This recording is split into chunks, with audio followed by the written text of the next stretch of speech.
Looking back, I can't help but wonder where it all went wrong.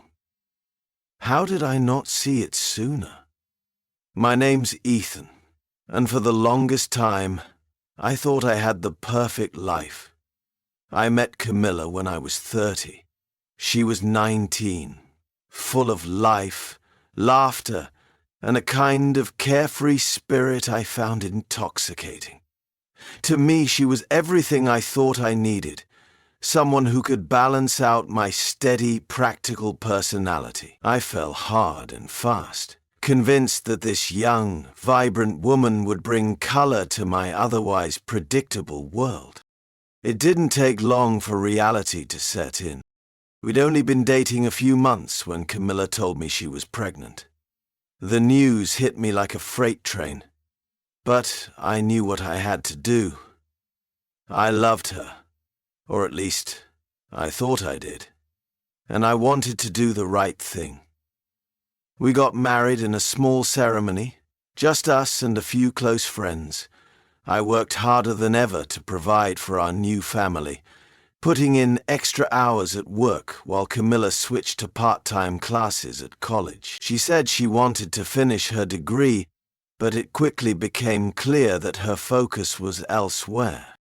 Camilla spent most of her days scrolling through her phone, meeting friends for coffee or convincing me to take her shopping. When I came home at night, the house was always a mess. Dishes piled high in the sink and laundry untouched. "Camilla," I said one evening, trying to mask my frustration, "I can't do this alone. I need you to help out more." She looked up from her phone, an expression of mild annoyance crossing her face. "Ethan, I'm exhausted.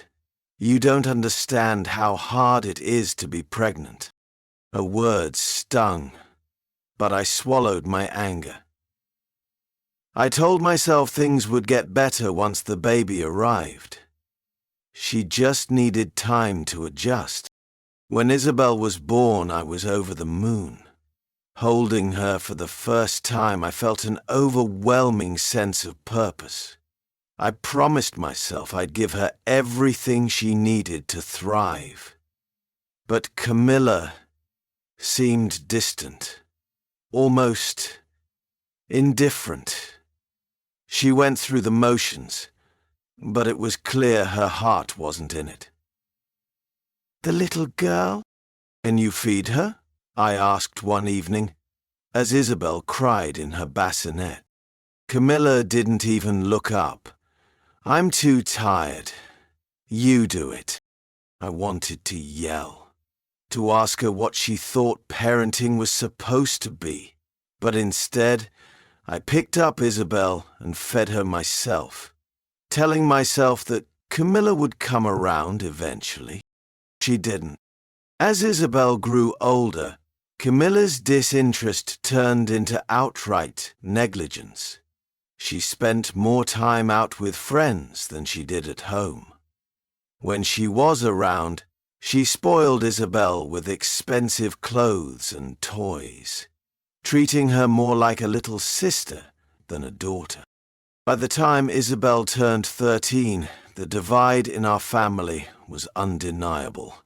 She'd started picking up on her mother's behavior, becoming more demanding and entitled with each passing year. If I tried to impose any kind of discipline, Camilla swooped in to undermine me. "Cam," he said. "She's just a kid," Camilla would say, glaring at me like I was the villain. "Why do you have to be so harsh?" "She needs to learn responsibility," I'd argue, but my words always fell on deaf ears. Things reached a boiling point when Isabel decided she wanted to go to college in another city. She and Camilla picked out a luxury apartment without even consulting me. "Nija, this is way too expensive," I said when they showed me the lease agreement. "You're her father," Camilla snapped. "It's your job to provide for her."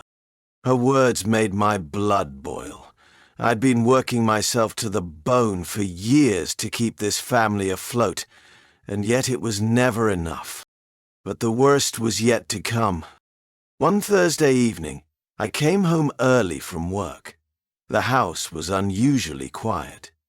Isabel was out with friends, and Camilla was nowhere to be found. I walked into the kitchen and heard her voice, low and conspiratorial, coming from the other room, unfamiliar with the sound of my voice, and warm, soft hands, and the rush of her perfume-smelling clothes. "He doesn't know anything," she was saying. "I told him Isabel's my niece, not my daughter." My heart stopped. What the hell was she talking about? I waited until she hung up before confronting her. "Who were you talking to?" I asked, my voice steadier than I felt. She turned to me, startled but quickly composed herself. "Just a friend," she said casually. "A friend?" I repeated, anger bubbling beneath the surface. "And why does this friend think Isabel isn't your daughter?" Her face paled, and for a moment I thought she might lie, but then she sighed and crossed her arms. He looked at me. "His name is Victor," she admitted. "He doesn't want to be with someone who has a teenage daughter. So I told him Isabel was my niece." I stared at her, my mind racing. "You're cheating on me," I said flatly. Her defiance was like a slap in the face. "What did you expect, Ethan? I've spent years stuck in this house, cleaning up after you and Isabel. I deserve to be happy." Her words felt like a punch to the gut. "I've been the one cleaning, cooking, and raising Isabel," I shot back. "What exactly have you sacrificed?" She shrugged. "You wouldn't understand."